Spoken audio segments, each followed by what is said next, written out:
thank you very much, Richard, and thank you very much to the organisers for the opportunity to present here today. I'm going to start by talking about how we've reformed our institution and our institutional environment to create and nurture global talent. And I'm going to do that in the context of some of our reform challenges and also challenges and the opportunities that they presented for our students and for our staff. So the University of Melbourne was founded in 1853 and with a motto that was derived from a poem by Horace, an ancient poet, and that motto translates to, we seek to grow in the esteem of future generations. And so that theme of growing the esteem of our institutions and adding esteem to our students, and then in turn students adding esteem to our institution, underpins the core of our strategy. And indeed we refer to the strategic focus of the university as the growing esteem strategy. It's had 3 iterations under the leadership of our current President and Vice-Chancellor, Glyn Davis, starting in 1985. And each of those 3 iterations has been underpinned by a major reform of the institution. The first being one which was initiated just after the Vice-Chancellor arrived in 2005 and was fully adopted in 2008. And this was a major reform of our curriculum. We the university undertook a program whereby we took 96 specialist undergraduate degrees and replaced them with 6 broad-based undergraduate degrees and a range of professional programs. So prior to this reform, we had typically students chose straight out of school which course they wanted to do. So they would go straight from high school into medicine or to law, and often doing some kind of combination between a Bachelor of Arts, for example, and a law degree, or engineering and business. After this reform, the pathway to graduate training at Melbourne became doing a broad-based undergraduate degree first and then a graduate professional program. We had been partway along this journey with a number of other Australian universities moving medicine, for example, to the graduate program, and some universities had introduced Juris Doctors or graduate law degrees. But in this reform, we undertook to review all aspects of our curriculum and create this new way of organising ourselves and organising the way in which students studied at the university. In part, the rationale was to create a different kind of graduate so that students were exposed early to a broad range of opportunities. They didn't have to choose so soon what they wanted to do. There are many pathways for students to take through this model.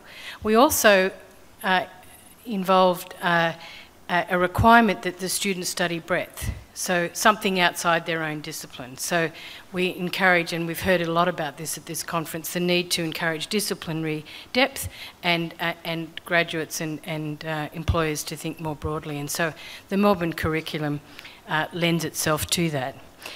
We also then, in that process, undertook aim to change our student body from being 80 to 90% undergraduate to 50-50 graduate and undergraduate, and 7 years on we've managed to achieve that.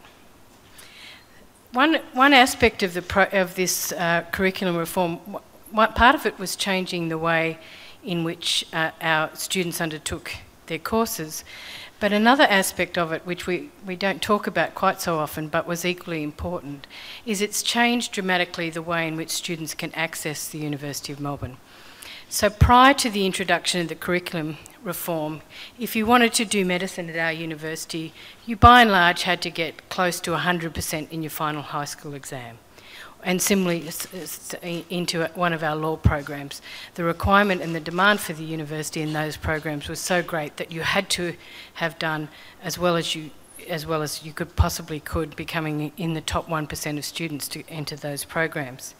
With this change, our students can enter the University of Melbourne with an average of 90% in their high school program, and then from that point on study hard and get into the prestige graduate programs.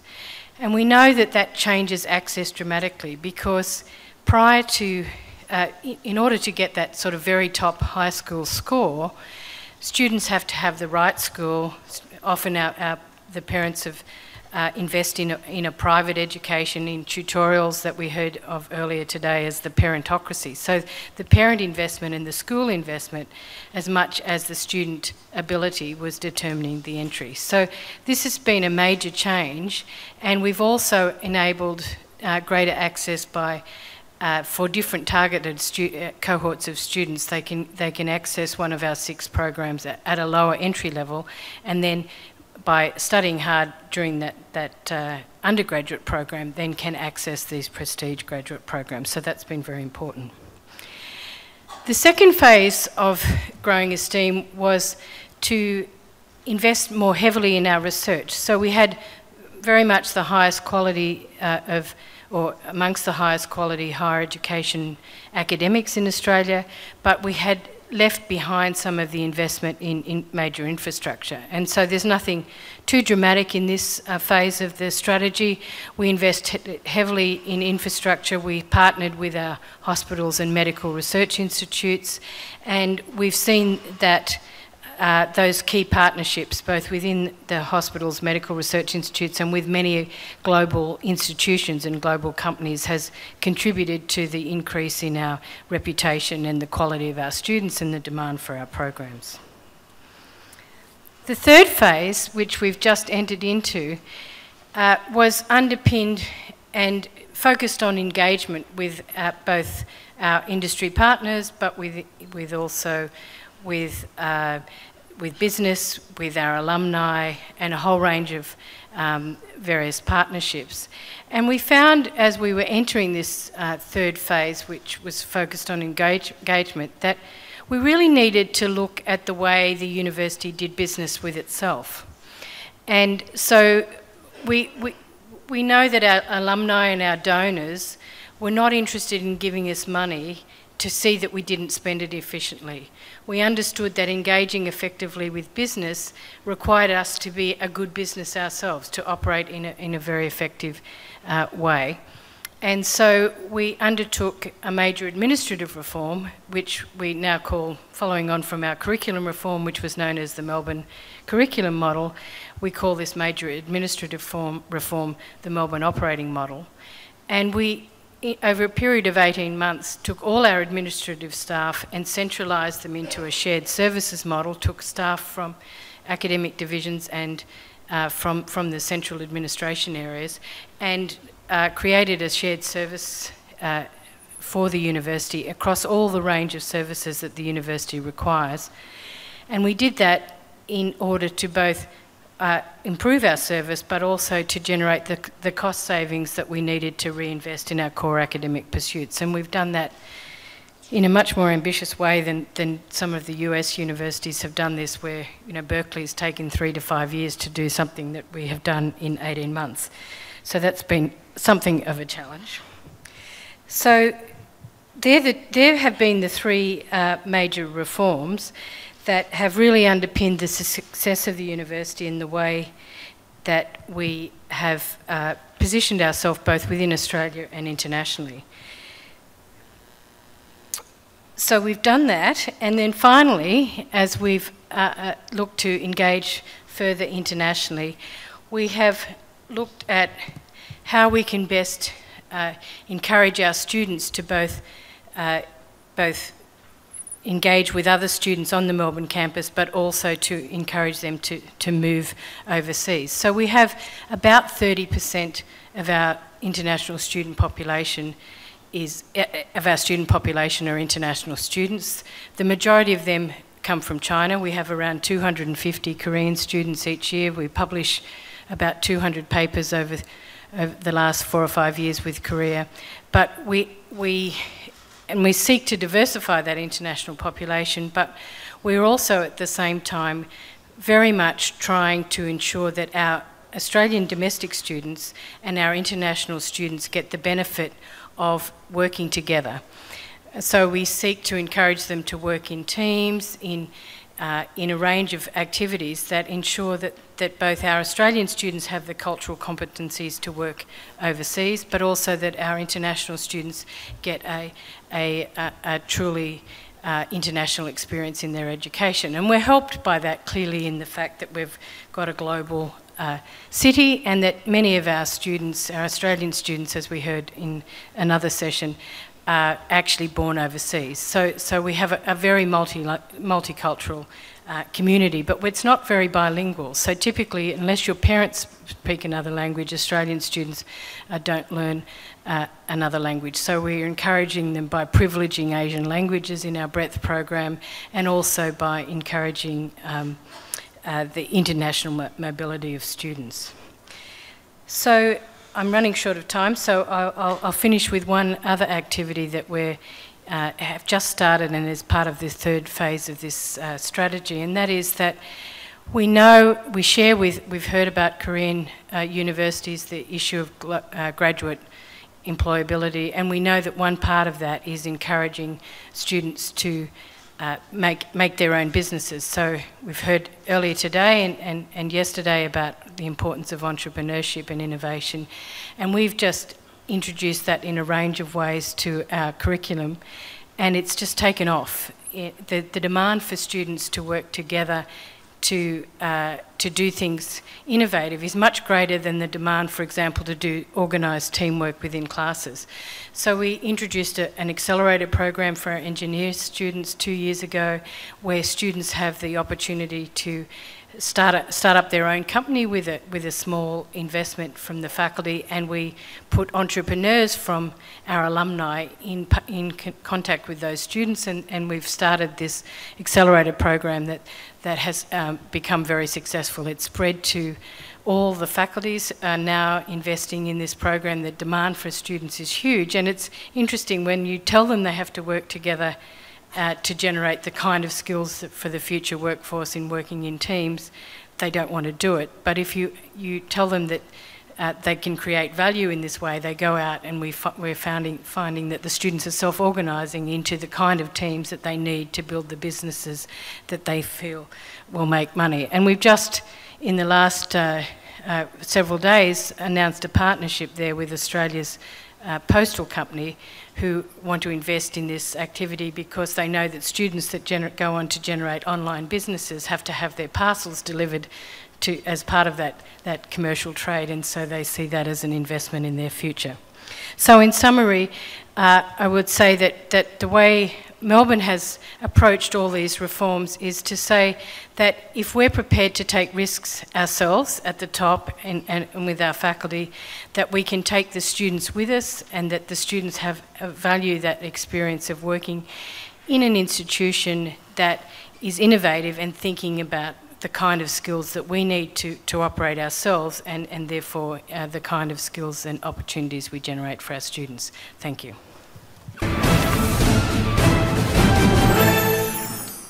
I'm going to talk over the next 10 minutes or so about the way in which we attempt to make links between our research in universities and links with industry, and also how that relates to how we undertake some of the work with our students, some of our teaching. In the previous session, many of you will have heard Professor Michael Arthur talking about the approach of University College London, where that link between teaching and research is a fundamental part of the UCL vision for the future. And I would say it's also a strong part of what all the group of 8 universities endeavour to do in Australia. But let me begin by saying a little bit about my own university, the University of Western Australia, which is located in Perth in Australia. You may not all know where Perth is, so I thought I would show you with a red dot. We've had 2 earlier red dots today. Former Prime Minister Goh of Singapore pointed out that Singapore was often described as a red dot on the map, and Peter Zek was talking about red dot designs. But I want to point out where Perth is. It's the red dot on this particular map on the western side of Australia. The important thing about this, though, are the blue lines. At the University of Western Australia, we run a conference, we have done for the last 5 years. It's called the In the Zone Conference. And it's about looking north in the time zone, plus or minus 2 hours from the Perth time zone. In the territory, inside those blue lines, live 60% of the world's population. So universities, companies, governments and societies within those blue lines have the opportunity to play a major role over the next 50 years in the economic, social, political and cultural development of the world. This is where the action will be happening. We're all very privileged to be living there, but we have responsibilities to make use of the opportunities that come from that. Perth is a city of 2 million people. It's a very dynamic city. Again, in the previous session, Professor John Sexton from NYU was talking about how dynamic New York City is. 40% of the population in New York City are migrants. 40% of the population in Perth are migrants. 39% of the population in Sydney are migrants. 37% of the population in Melbourne are migrants. We live in Australia in a very cosmopolitan and a very dynamic urban environment. So in Australia, we recognize that our place in the world in this very dynamic time zone, and Australia as a migrant receiving country, as a very dynamic place, has huge opportunities. And within the university system, we try to build on those opportunities. My university, the University of Western Australia, is itself very cosmopolitan. 49% of the academic staff are from countries other than Australia. 22% of our undergraduates have some opportunity to study abroad, study overseas, whilst they're at the University of Western Australia. Over 25% of our undergraduates now study a language. Even though languages are not, I would say, well taught throughout the Australian education system, 25% of our undergraduates study a language. Around 600 of the UWA undergraduates study Korean. In fact, we have 3 of them in this auditorium this afternoon, taking double majors in astrophysics and Korean, in communications studies and Korean, in mathematics and Korean. So we're always looking for the opportunities to bridge across disciplinary boundaries and provide opportunities, in this case, opportunities to study Korean language and culture, as well as more traditional academic disciplines. And we have to do this because Australia is a very, very open economy. We have to trade with the rest of the world to survive, and we have to make sure that we have the capacity within Australia in terms of human capital and the connections with the rest of the world to sustain that trading position. We also, of course, have challenges because within universities, typically we work within boundaries, disciplinary boundaries, physics, chemistry, biology, economics, medicine, boundaries that have existed for a long time. In fact, many of them we've inherited from the late 19th century. And we often educate students within these boundaries, yet we know industry and government want flexible workers who, as well as being skilled in their particular area of expertise, are also able to work across disciplines, who have curiosity to look elsewhere.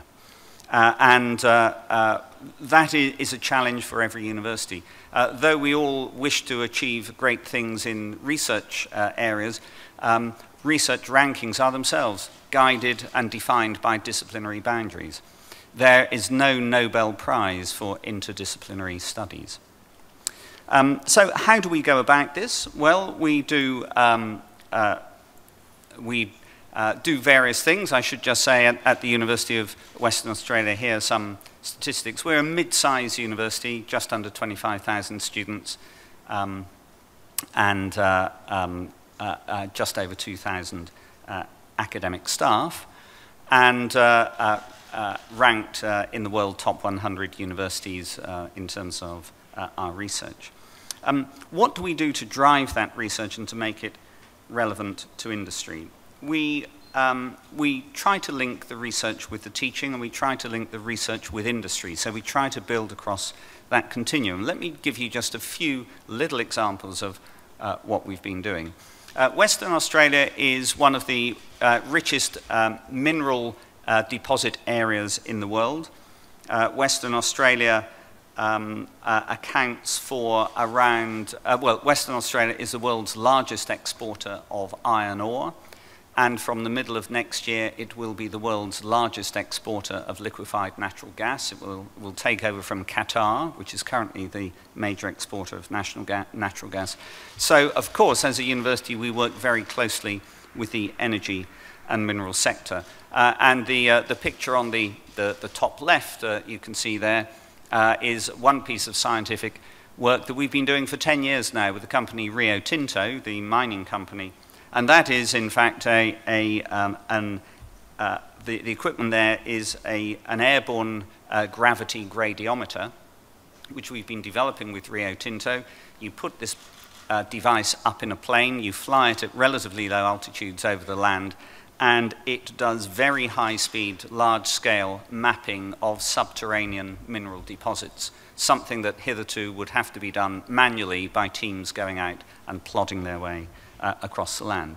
Now, that is something that's been put together by physicists, mathematicians, engineers, geologists, and geoscientists. It's not a piece of research that could be done from within one discipline, and it's not research that could be done just by a university. It needs the engagement with industry to undertake that sort of work.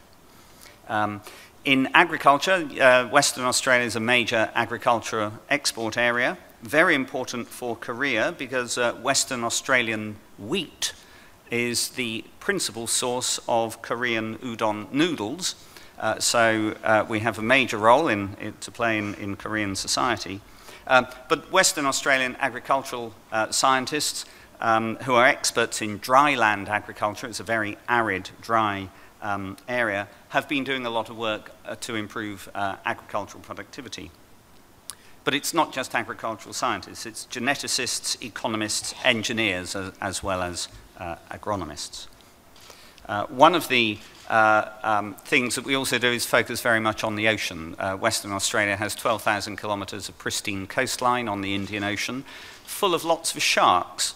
And in Western Australia, we love the beaches, we love going to swim in the ocean, but we're all a little scared of sharks. We have been doing a lot of work on how sharks behave.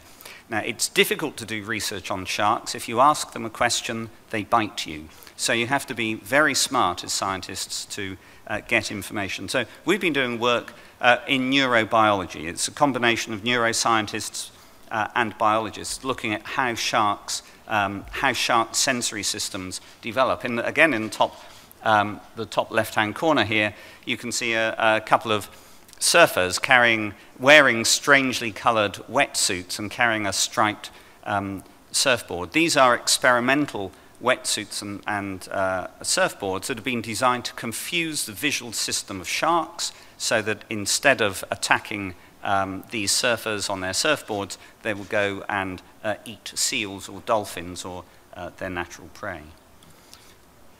And we do a lot of research in medicine. On the right, major development in using MRI imaging to detect iron in the liver to deal with a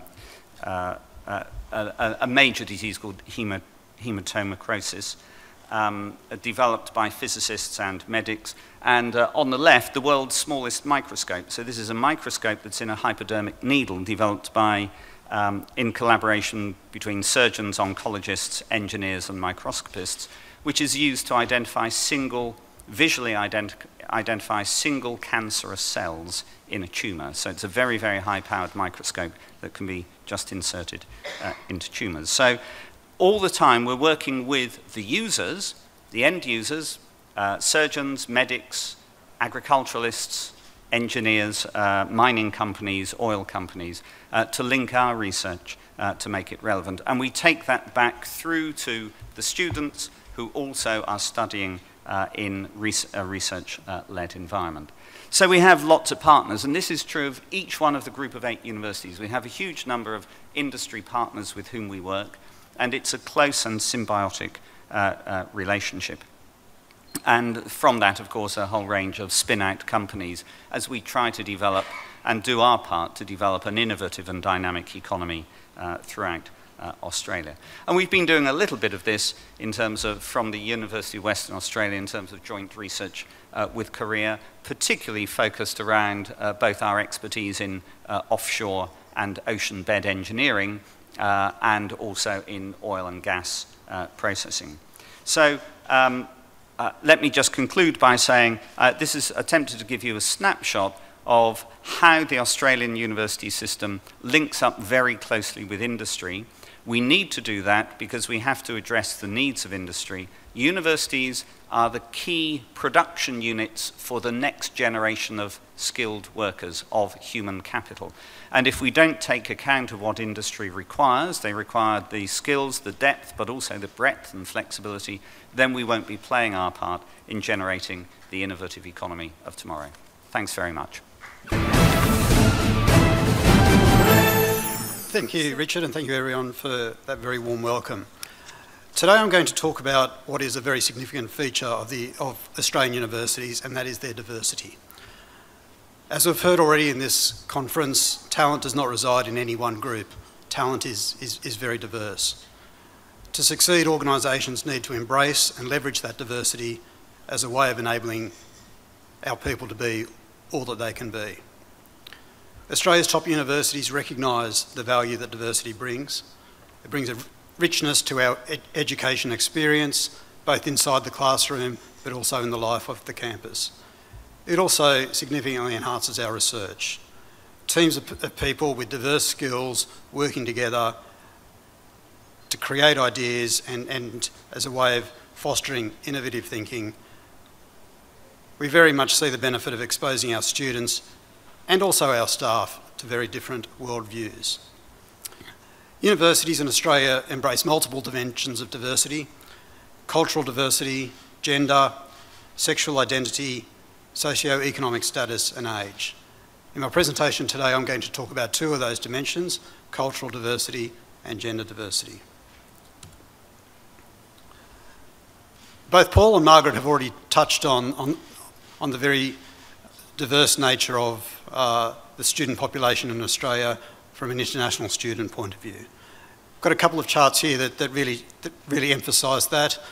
There's approximately 1.3 million students in Australia, 25% of which are international students.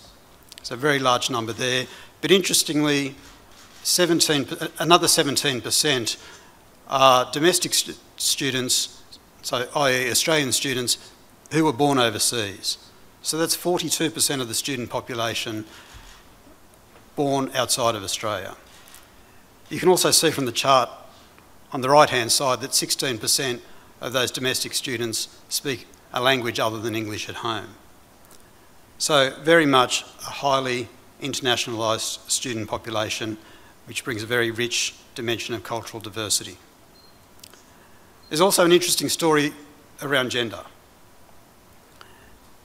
The chart on the left-hand side shows that 58% of domestic students in Australia are women.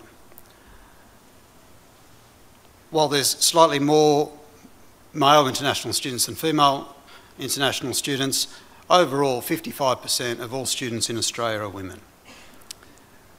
When you look at the chart on the right-hand side, you can see that there's some concentration of areas where there's very much female predominance, areas and disciplines like education, health, humanities, society and culture, and creative arts.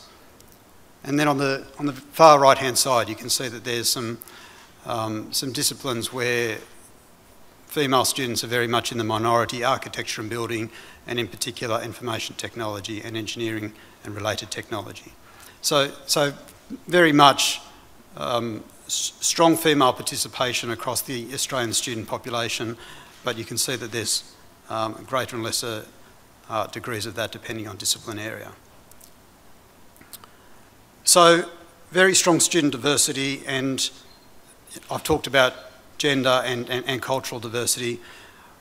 the benefit that we see that brings for our students, but also for our staff, is that you get multiple perspectives from people from right across the world interacting with each other every day as part of the course and the degree programs that they're studying, where those multiple perspectives can really enrich the learning environment.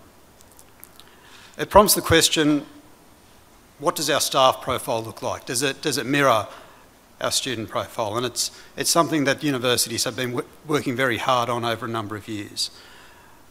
Bit of data up here around gender diversity within the staffing profile of Australian universities, and you can see that the answer to that question of, does it match up with our student profile is yes, but also no in some cases.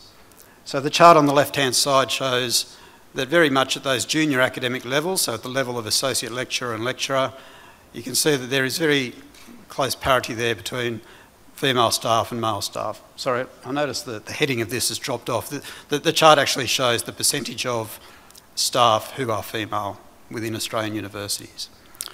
So that left-hand side shows that at the junior academic levels there is a significant parity there.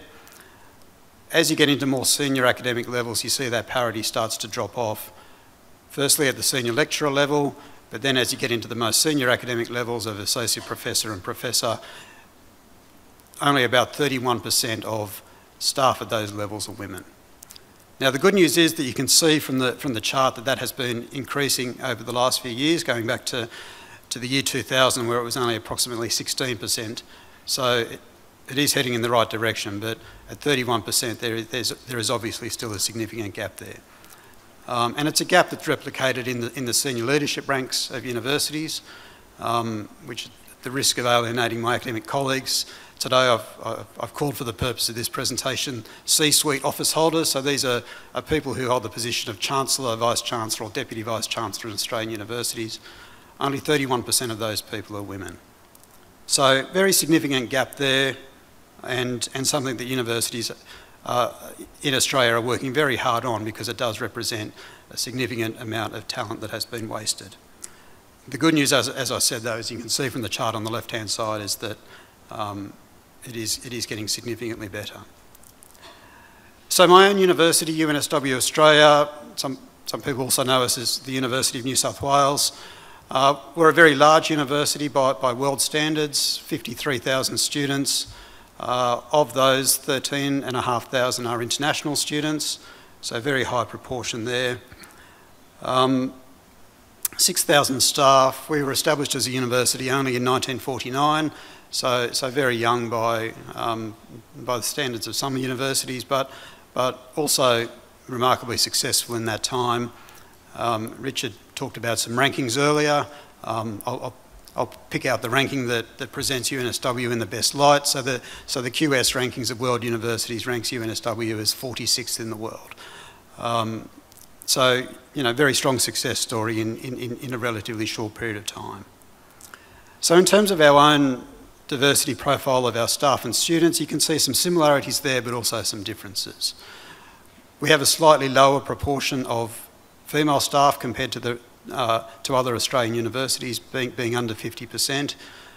In some ways that's a reflection of where our strengths are in terms of our various disciplines. I think we have the largest engineering faculty in the country, for instance, very strong in IT and computer science, and also very strong in business and management. As you can see though, as you go across again those junior academic levels of associate lecturer, lecturer, and into senior lecturer, you can see that more or less it does drop a little bit at senior lecturer. The staff profile, both in terms of female participation but also culturally diverse staff, closely resembles what the student population looks like. Of course, it then starts to drop off, particularly in relation to gender at associate professor level, but then significantly in both in relation to gender and also cultural diversity at the level of professor.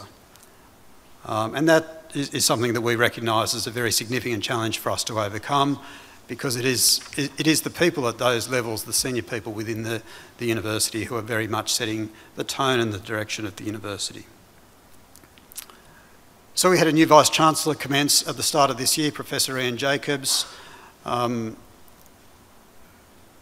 and he has led a very strong process of engagement and consultation with staff and students around the university strategy for the next 10 years. And it's something that we've put out in the last couple of weeks. It's available on our website for people to have a look at. And diversity plays a very key part in that strategy. The strategy encompasses 3 broad pillars: academic excellence, social engagement, and global impact. And front and centre of that social engagement agenda is around diversity. I've taken out a quote from the strategy document there. Our success by 2025 will have been built upon embracing the diversity and cultural richness of our communities and ensuring that our staff and students can achieve their full potential regardless of their background. It is something that is fundamental to our vision as a university over the next 10 years, embracing that diversity and enabling people to come to UNSW and be the best that they can be. So in terms of some of the things that we've been very active in doing in relation to diversity in the past, and focusing in particular around that cultural diversity of our student population, it is very much about enriching that educational experience. You know, recognising that for students at UNSW, it's about having the greatest potential to benefit from the programs and courses that they undertake, regardless of their social or cultural background. Really trying to help those students be the best that they can be and get the most out of their education at UNSW. So there's 2 main elements to that. One is around support for students, and that encompasses a number of different activities, partly in relation to that very direct support for students, particularly at the time where they come to university and in that orientation phase and in the first few weeks and months of their enrolment, but then over time ensuring that there is access to networks and other students that they can engage with, and also importantly, as they near the end of their degree, to career options and opportunities there that they can pursue. So that, very strong emphasis on providing as much one-to-one advice as possible there. We also run a very strong English language program through our Institute of Languages, which is something that attracts both students already enrolled in degree programs at UNSW, but also students planning to enrol in degrees, not just at UNSW, but at other Australian universities. And then our Learning Centre is about building academic skills, be it in essay writing or delivering assignments, so that students can get the most out of their degree and perform as best as they can. So lots of support there. A lot of that is around in the classroom activities. There's also support around outside of the classroom. We've invested very heavily in student accommodation over the last few years, and we've doubled the number of beds that we have on campus. One of our objectives is always to try to ensure that any international undergraduate student who wants a bed on campus can get one. So that's where we've put a lot of resources into that to try to make that happen.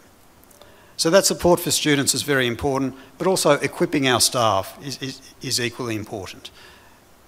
Trying to ensure that the staff in our university have that maximum, work hard to maximise the inclusion and participation of all of the students in the class, regardless of their background, and trying to help bring out the best that people can be. So there's workshops that we run for our staff in terms of delivery of their courses. We've also developed extensive guidelines and toolkits to provide tips and strategies to really enhance the teaching experience.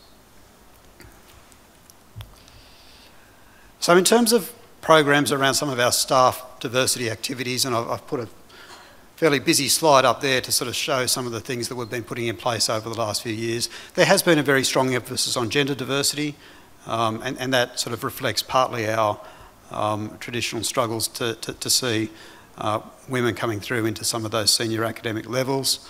But there's also external drivers at play, being driven from at the federal government level, but also through activities that organisations right across Australia, corporates, are undertaking through diversity reporting. So a lot of activity there, a lot of initiatives. I guess at the heart of it, and I sort of come to the bit in the middle there on the circle, and they're very much some principles that are guiding our current activity and thinking around diversity initiatives. And the first one I've got up there, I think in many ways, is by far the most important. Courageous leadership we see as a fundamental driver to getting the most out of diversity within our organisations and to help those, all of our people be the best that they can be. And we talk about courageous leadership as being critical because, like with many things in organisations, leaders are the ones that make it happen. But recognising that diversity is hard. It's not straightforward. It's about disturbing the status quo, and that sort of disruptive thinking up there as the second point is something that we really emphasise. But it's about tackling some of those cultural issues. Really getting the most out of diversity is about taking risks sometimes. Trying things, you're departing from established norms, traditional ways of thinking, and recognising that carries a bit of a risk for leaders sometimes, and that you are trying something new and innovative, and sometimes that works and sometimes it doesn't. But really making sure that people feel that it's okay to fail and for some, to try something that doesn't quite work. But the important thing is to recognise that if it's not working and then correcting the course of action and driving hard to make something happen. So I've done a lot of work around removing some of those barriers that we've seen as problems over the years, and that's the initiatives and programs that are highlighted there in the green section, but really we feel that some of those principles in the middle there are really what's driving our diversity agenda forward. So I don't stand up here today claiming to have all of the answers, and certainly some of our diversity statistics would look a little bit different if I did, but certainly what we have at UNSW, and I know that my colleagues at the other group of 8 universities also have, is a resolute commitment to diversity and inclusion, and that's because of the value that we see that diversity brings, value that we see every day in the teaching and the research effort of our universities. Thank you. Well, thank you very much. And looking around the room, I can tell that what you're all revved up for is a very lengthy dissertation from me on the wonders of Australian education, which I intend to give you. Before I do that, I just want to acknowledge a few people in the room. Ambassador, thank you very, very much for your role, and Richard and the staff at the Embassy, much appreciated. I also want to acknowledge my team, Rhett and Anne-Marie. Thank you for getting me here safely. Don't lose sight of me afterwards. I'm a bit absent-minded. Ambassador, reflecting on the audience, you've had a stellar career as an ambassador for Australia, but I hope I won't embarrass the 3 stars over yonder from UWA by saying that it seems to me that if there are the best ambassadors in the room for Australian education, I think it would be you guys, and you'd agree with that, Paul, wouldn't you? Absolutely. So if you want to actually confront real students who can tell you what really goes on in Australian classrooms, there they are. Don't miss that opportunity, and I'm sure that you'll learn some fascinating things. So I came over in a taxi today, and this is my very first trip to Korea. And the gentleman who drove me here asked me where I was from. And I said, Australia. And he said, that's great. He said, where in Australia? I said, Sydney. And he got very excited. And he said, Opera House, Harbour Bridge. And I said, University of Sydney. And he kind of looked at me, and luckily he left me in the car. But the reason I said that is I saw a really strange statistic just before I left home from Tourism New South Wales, which apparently the University of Sydney campus is the 5th most visited destination by visitors to Sydney. And I can attest to this working in the quadrangle. And I wanted to start my remarks today by reflecting on how unlikely that is in the historical context of Australia. If you know anything about Australia, then you will know that our European settlement, we have a very, very proud and long Indigenous history in Australia, but our European settlement was as a result of our friends in England running out of space in their jails. And so they decided that they would send lots of people, convicts, criminals, they would transport them to what is now Sydney. And they did this for decades. And in fact, they didn't stop sending convicts to where I come from, Sydney, until 1842. And a few years after that, in 1850, if you added up the total population of Sydney, there were only 100,000 of us. And we were a long, long way away. No smartphones, right? Voyages by sailing ship a long way from London, HQ. So which crazy person decided in those circumstances in 1850, only a few years after we stopped being a prison, that it would be a really good idea to build a university that has grown to be so beautiful that so many people want to come and visit us and study with us on a hill overlooking the harbour and the city of Sydney. And more than that, Professor Shield talked about the motto of the University of Melbourne before. More than that, our motto, when you translate it from the Latin, effectively says, whatever they can do in Oxford and Cambridge, we can do in Australia. That's pretty bold stuff. And I tell you that because it is directly relevant to what I want to say to you today about what it is like to be at one of Australia's great universities. We have 4 of them represented here today, all fantastic institutions. And as you heard, I'm an alumnus of another one of them and another one. So it's not coincidental that we came to be here in the way that we are today. There is a very long history in the relatively short history of our country of aspiring to have the very, very best possible in the world by way of education. So that's a little bit about where we came from.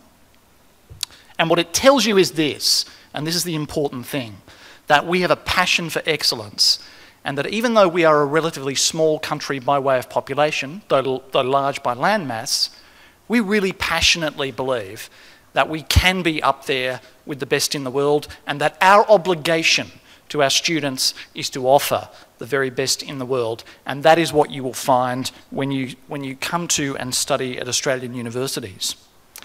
Now, that passion for excellence translates very directly into the kind of thing that our students experience when they come into our classrooms. And again, I'm not talking just about the University of Sydney here, although this is the experience at my institution. One thing that is very particular about the leading institutions of Australia is that they are particularly passionate about making their students uncomfortable. And you might think to yourself, gee, that's not a very good service ethic, to make your students uncomfortable. But actually, it's exactly what we're supposed to be doing. Because if we are going to imbue our students with that capacity for independent thought, creativity, critical analysis, then what we need to do is to take them out of their comfort zone, to give them problems to solve together with students from different disciplines which they haven't thought of before, because guess what? That is the rest of your life.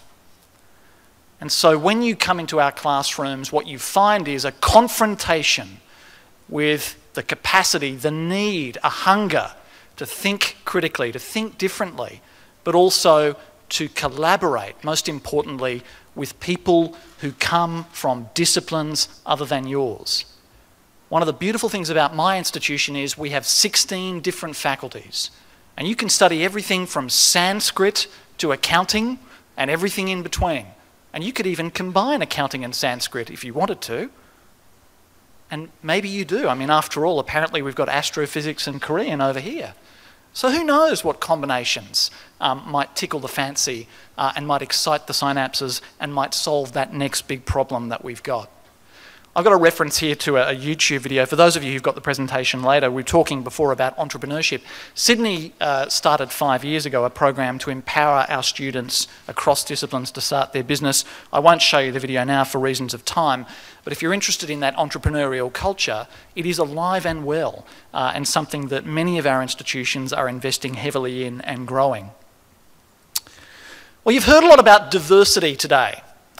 And you can slice up a good set of statistics in lots of different ways, but the way that I've decided to present this to you today is to show you something quite interesting. And I want to refer you at the bottom of that slide to some stats that relate to the United States.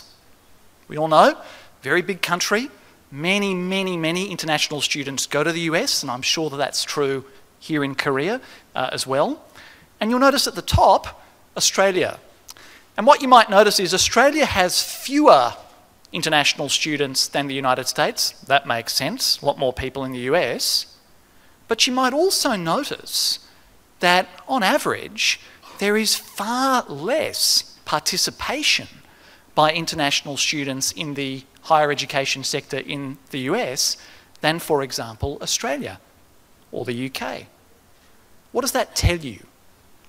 It tells you that almost by design, when you walk across a campus in Australia, it will not be a coincidence that you encounter someone from a different culture, who speaks a different language, who thinks in a different way to you, who's interested in different things to you, who's had different life experiences. Our universities are configured so that this is just part of the everyday experience. And if you visit an Australian university campus, what you will find is that a very, very substantial proportion of those international students who populate the universities, although they come from literally just about every country on earth, a very substantial proportion, probably 3/4 of them, come from our region. And that's important because if you have a look at the economic trade flows, the integration between the economies, the massive population that exists, as Professor Johnson was saying, in this time zone, what you see on Australian university campuses is a microcosm of that. You see campuses which by their nature are drawn from the region, have an understanding of the cultures and the languages of the region, and in turn reflect that back into the learning journey that students go through together, so that when we send our graduates out into the world, they actually have a tangible understanding of that world outside of Australia that they will go back out into. And that is so important to us. And it's an important thing for Australia too, because Australia, being a small country, can't live by looking at itself. Australians are great travellers. Australians have a passion for going out, learning new things, learning new cultures. And you see that reflected very much and very deeply in our campuses. And you see it reflected in the curriculum as well. These 3 brilliant ambassadors who I was embarrassing before are here in Korea as part of what we call the New Colombo Plan. And that is one of the signature policies of the Australian government, to get Australian undergraduate students to come in particular to Asia, to reside in Asia, to learn the language, to learn the culture, to study here. Why are we doing that?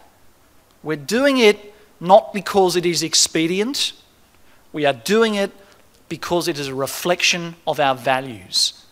And so that sort of approach to internationalisation and mobility, the idea of looking outwards, is very much a feature of many of the curricula that you encounter at Australian universities, particularly in the Group of 8.